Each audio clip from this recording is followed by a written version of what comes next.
Hello and welcome to the Manatee Glens Report. I'm Sandra Guffey, the Public Relations Director for Manatee Glens.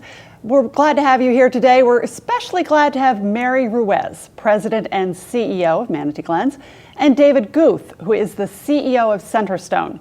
We're going to talk about some recent developments where both boards of directors signed a letter of intent to affiliate.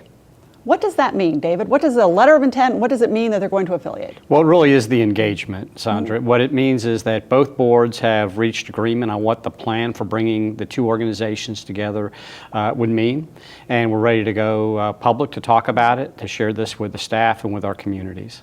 Excellent. Well, that's exciting then. Mary, how do you feel about this? I'm thrilled. Okay. We've been working on this for a year with the board of directors and the senior management staff, looking for a long-term solution for Manatee Glens to realize its opportunities to expand services.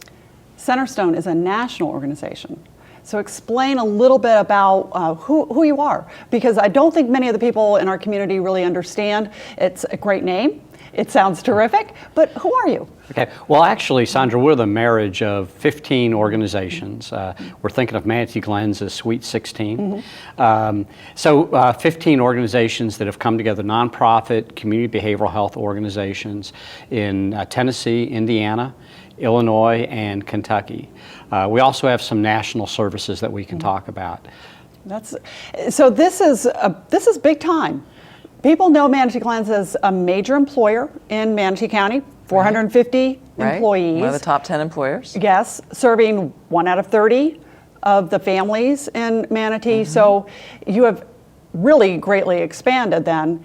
And this is a good move for Centerstone, I imagine, as well. Tell us why you thought Manatee Glens would be a good choice for you. Well, I have to say, when Mary approached us, we were flattered.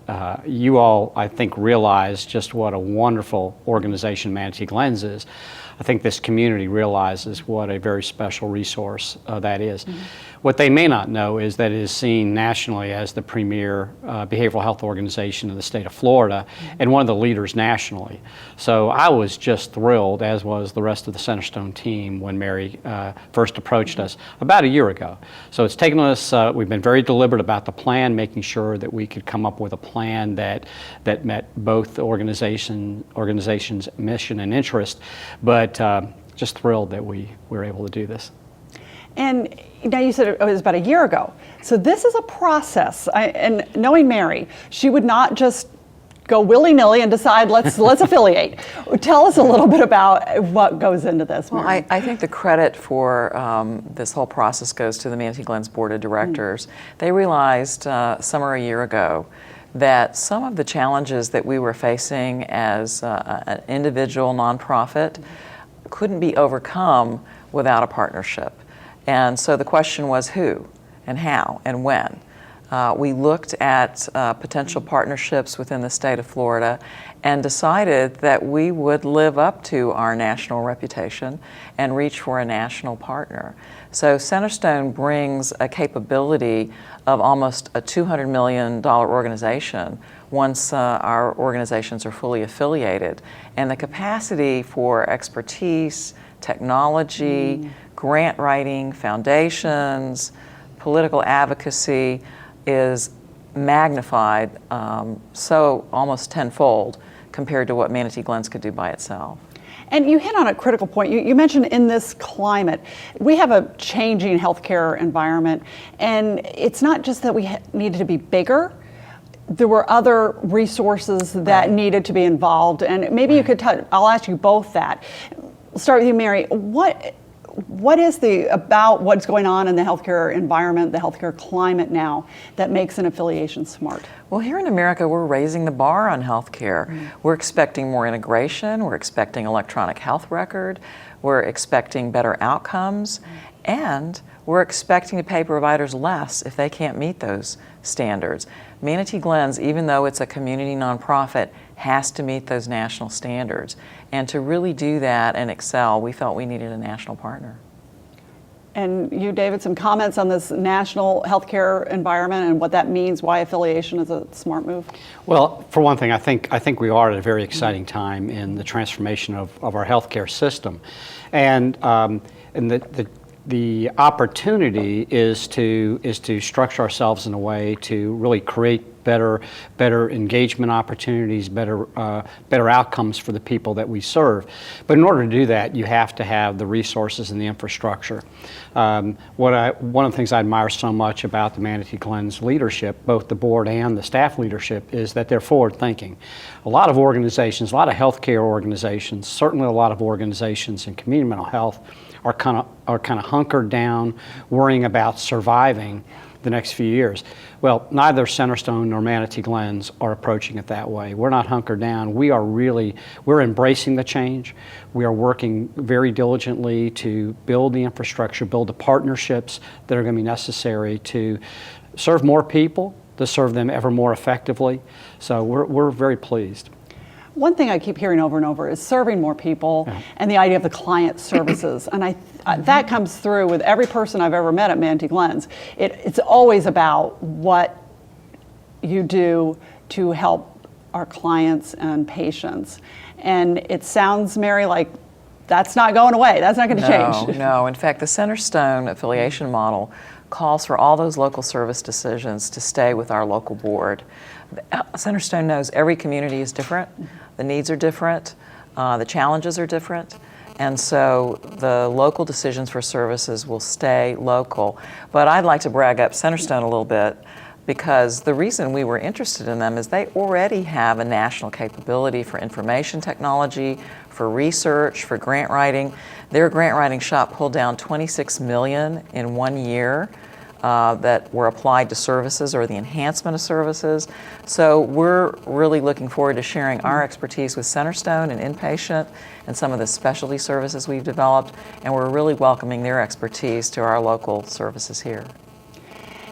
I think when people hear, okay, an affiliation, it's a change, worried about the employees, the current employees of Manatee Glens. What happens to those 450 people? Everybody keeps their job, everybody keeps their supervisor, their program, their services, their clients, their buildings.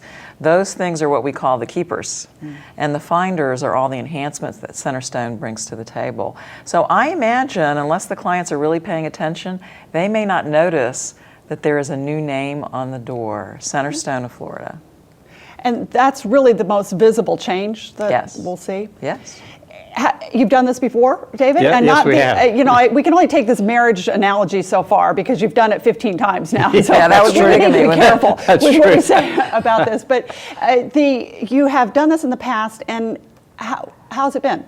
Well, it's been great. What we have found is that each time we've brought a new partner in an affiliation, that we bring in a new group of very committed and experienced board members, a new group of experienced staff and leadership, and so together we've just been able to do more.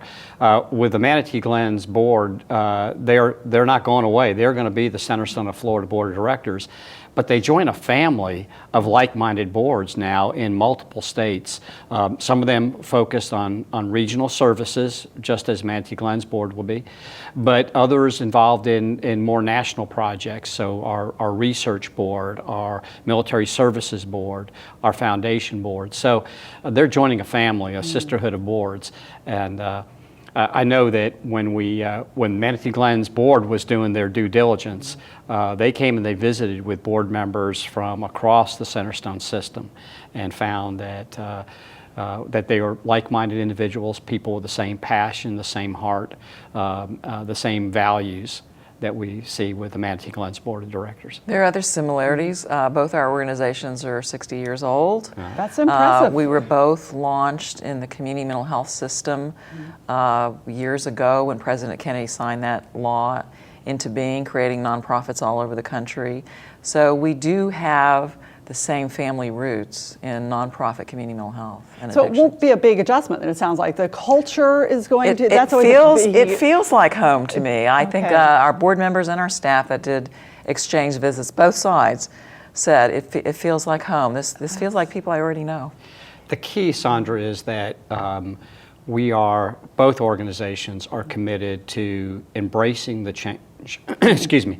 Both organizations are committed to embracing the changes in technologies, the changes in both treatment approaches, recovery approaches. So if you've got organizations that are committed to constantly evolving, coming together just helps us do that better, in some ways faster.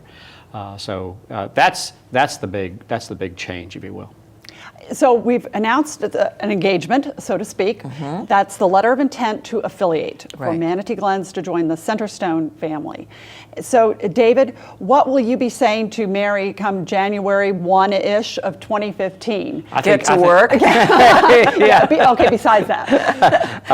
I'm going to say welcome to the family. Our organizations are now married. And it is then going to be about what are the next challenges and opportunities that are in front of all of us. What do you see as some of those challenges that are facing not just Manatee Glens, but really in the mental health world itself? One of the things that we're all very concerned about in the field is that people with serious mental illness die 20 to 25 years before their time, not from their mental illness, but from health problems. Centerstone has a model that we're very interested in where primary care services are brought into the behavioral health clinic to address those needs. And so we are transforming lives with mental health. We want to save lives with that physical medicine component. And so we're very interested in that. We'd love to have a $1 million grant so that we can expand our services locally. And we really want to benefit from that wonderful evidence-based research that Centerstone brings to the table. Which medications really do reduce suicide? Which techniques really help people get well the fastest? So we're excited as clinicians that we're going to be able to offer so much more to our community. You mentioned Centerstone's Research Institute. Now, that's one of the many things that Centerstone brings to the table, and that means Manatee Glens has access to that. So Mary mentioned Centerstone Research. Another very exciting thing, especially for this community, is military services. Right. Tell us a little bit about that, because I know you're passionate about that and you have a deep commitment to military. I am very passionate about that, as is the Centerstone team. We all of us know about the just tragic suicide epidemic that's occurring among our veterans and in particular now among our active duty personnel. I think everybody that's listening to this story is probably aware of the fact that we are losing more servicemen to their own hand than we are to enemy combatants. And very disturbing, the suicide rate among active duty servicemen is higher, significantly higher than the standard population. And that's never in our history been the case. So this is a major issue, a major concern. We have an organization called Centerstone Military Services that provides free, confidential services to servicemen, both those in uniform now, those who are veterans, and their family members, regardless of where they live in the United States. We will get them, if they're in crisis, we will get them in a chair beside a qualified therapist who's certified in both post-traumatic stress work and is competent in the military culture. That's been an enormously important feature in this. I also have to say, Sandra, the reason that we're able to do this is through generosity of a lot of people, but principally through the Wounded Warrior Project. Other organizations such as the Boot Campaign have been very, very helpful as well. And Wounded Warriors out of Florida. They're headquartered in Jacksonville. Jacksonville, and they have been enormously helpful. So I can't say enough about what this has meant for people who have given everything for this country, and they're dying from a preventable condition. Centerstone is committed to zero suicide. We believe that the science tells us that we can prevent suicides if we can get the right tools and strategies in the hands of family members, co-workers, therapists, counselors, law enforcement. But it's our challenge to do that. And we are and part of that Zero Suicide Initiative involves our men and women who have served this country. They've given everything for us. The first thing we owe them is to help save their life here at home. Absolutely. And zero suicide, that fits right into what Manatee Glens does. Mary, we just had our Manatee Glens Walk for Life. For Life. METV. Next year it'll be the Centerstone Walk for Life. Right. Very exciting. METV has been a partner with Manatee Glens on that for many years. 12 years. Yes. So zero suicide is something that I think affects probably every person knows someone. So this is certainly something that will touch the heart of our community. And when we look at a zero suicide, what does that take? It must be an initiative that involves public partnerships, other nonprofits. It sounds like you like to work with other nonprofits. You're not in a silo by yourself as Centerstone. Tell me a little bit about how you're going to make that happen for a zero suicide initiative. Well, you're right. This takes the village. This takes all of us working together. So what we've done is we've developed partnerships both nationally and locally. And it starts with changing people's attitudes about this. There's a misconception that if somebody is suicidal, that they want to die. That's not true. They want to stop the pain that they're in. The second misconception is that if they're suicidal, if you prevent them from taking their life, they'll just find another way. The science, the research, now it's been in place for decades, we know that that's not true. If you prevent somebody from attempting suicide, the overwhelming odds are is that they will not do it again. So there's another misconception that if somebody is talking about taking their life, that you should change the subject. No, you should not change the subject. You should talk to them about that. It is better to talk about it, and that's why we have the Walk for Life. Yes, and that's why we have Manatee Glens, because there's someone always available, right? When 24/7, 365 days a year, Manatee Glens Hospital and Addiction Center is always open. And I think a lot of people don't realize that when you go to the emergency room, the people there are trained to deal with heart attacks and strokes and traffic accidents.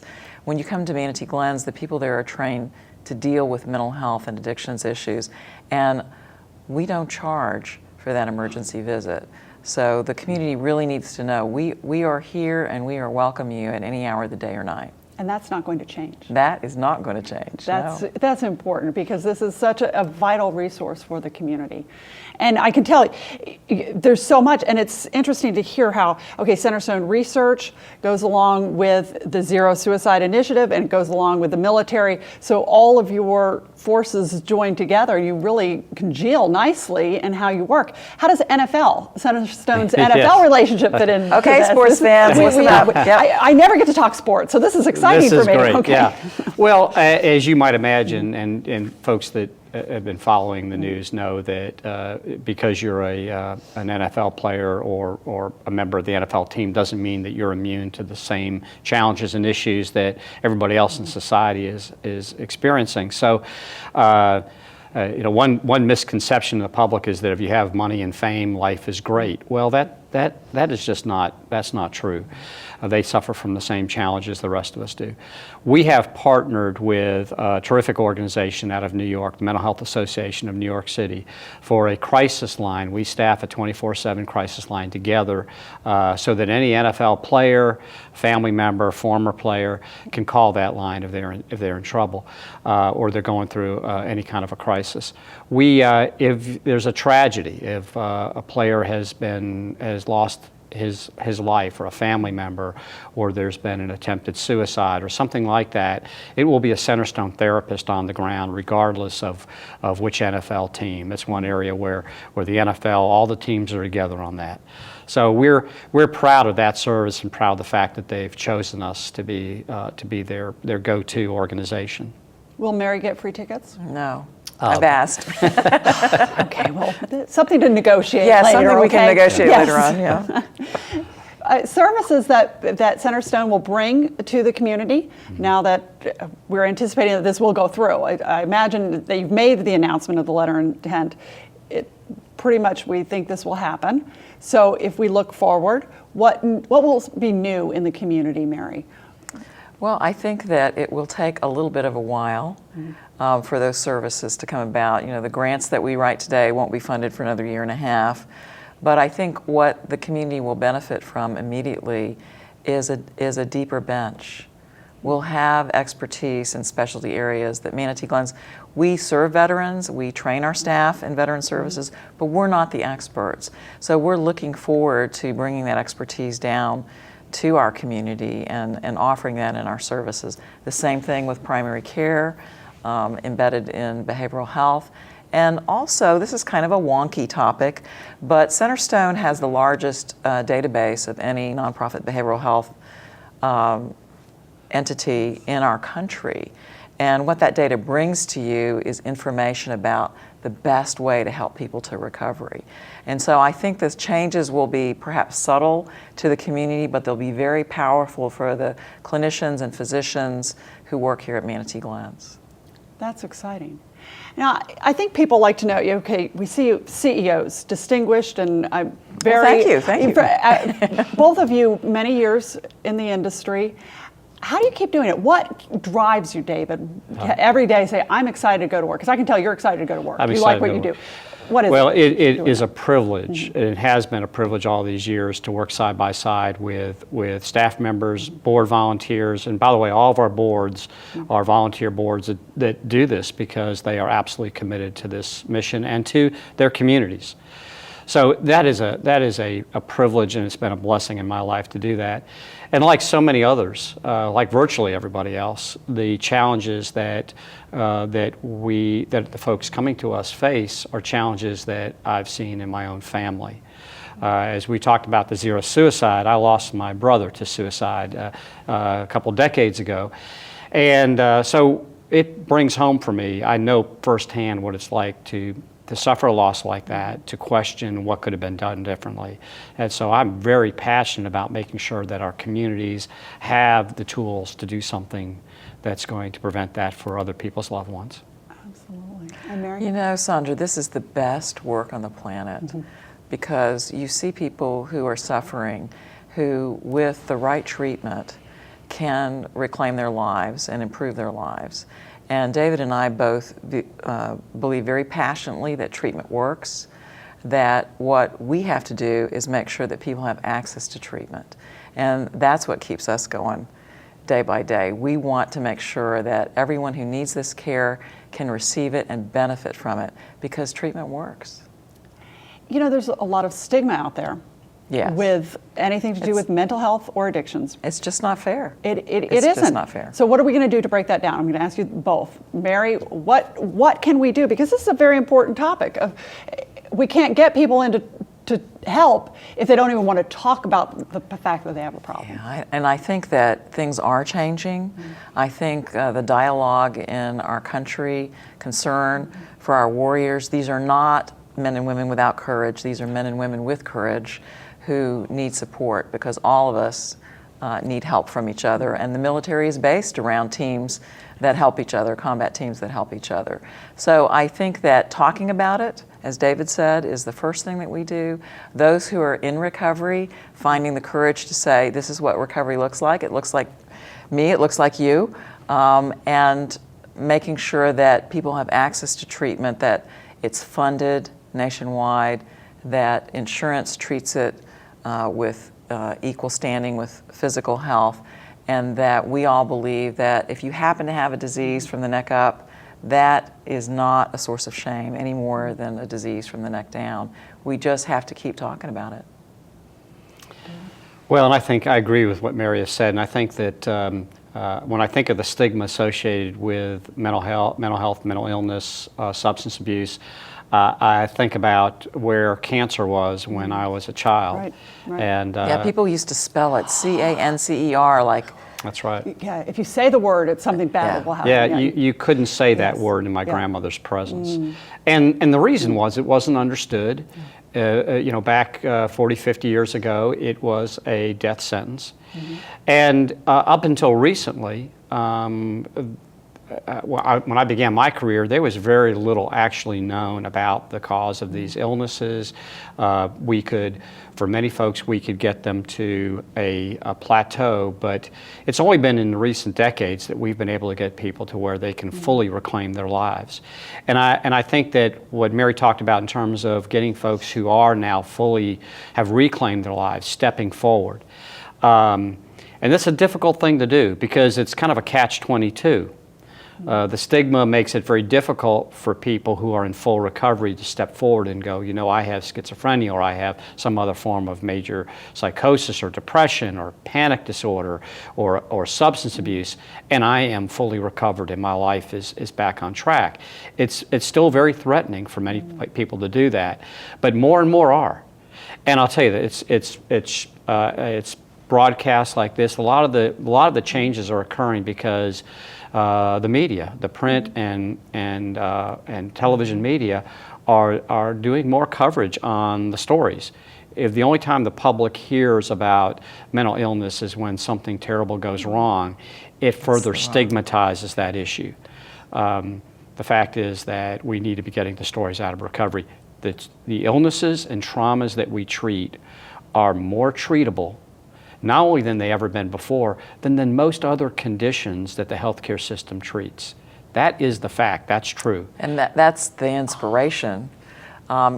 These disorders are very common. 1 out of 6 people will experience a mental health disorder in their lifetime, and everyone thinks that they're alone because other people don't talk about it. So one of the things that we can do for people is to talk about it so that people feel supported, they don't feel alone, and when somebody is struggling, they can reach out for that help. We owe that to each other as human beings, much less as clinicians and care providers. That means absolutely. PR people are important then. PR people are very important. We'll agree with that, Sandra. You've given us a great sense of hope, which is exactly how I always like to wrap things up, with a word of hope. And tell us something hopeful about what you see on the horizon, maybe for Centerstone, Manatee Glens in general, or anything specific that you're involved with right now. What gives you hope, David? Well, we are all on a common mission. Manatee Glens, Centerstone, we're on a common mission. And joining forces, we're able to just accelerate and more focus those efforts. But we are already at a place where the early identification, diagnosis, treatment, and critically important, the rehabilitative services that help people really get back into full swing in their lives. It's never been better. Now the question is, there are still tremendous barriers, both funding and regulatory access issues, that are very serious challenges in front of us, and we're going to be taking those on together. Manatee Glens has been very successful in that. Centerstone's been successful in that. Together, we're going to do more. The other is that we are beginning to pioneer some of the work that involves both physical and behavioral health care approaches, integrated care. This is a huge part of the solution, partly because so many people go to their primary care physician when it really is an underlying psychiatric disorder. And so being in partnership gives the primary care physicians access to support and expertise that they need in terms of dealing with a variety of challenges they see. But also, as Mary said earlier, being sure that we are addressing the physical health care needs of the people that present with a psychiatric disorder. And Mary, the last 20 seconds are yours. Manatee Glens has served this community since 1955. We understand the trust that has been placed with us, and this affiliation with Centerstone, I feel, assures that we can carry that legacy forward for the next 60 years.